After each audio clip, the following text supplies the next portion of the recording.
শিশুর সুস্থতার জন্য ৫টি জরুরি হেলথ টিপস। ১. পুষ্টিকর খাবার দিন। শিশুকে ফল, শাকসবজি, ডিম, মাছ ও দুধজাত খাবার দিন। এতে রোগ প্রতিরোধ ক্ষমতা বাড়ে। ২.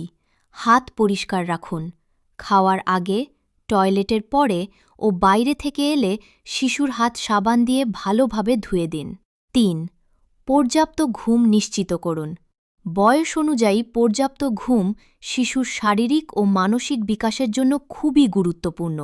৪. ঘর বাতাস চলাচলযোগ্য রাখুন। প্রতিদিন কিছু সময় জানালা খুলে দিন। এতে ঘরের বাতাস পরিষ্কার থাকে এবং জীবাণু কমে। ৫. অসুস্থ ব্যক্তির কাছ থেকে দূরে রাখুন। সর্দি কাশি বা জ্বরে আক্রান্ত ব্যক্তির সংস্পর্শ থেকে শিশুকে দূরে রাখুন। সতর্কতা: যদি শিশুর জ্বর, শ্বাসকষ্ট, খেতে না চাওয়া বা অন্য কোনো অস্বাভাবিক লক্ষণ দেখা দেয়, তাহলে দ্রুত একজন শিশু বিশেষজ্ঞের পরামর্শ নিন।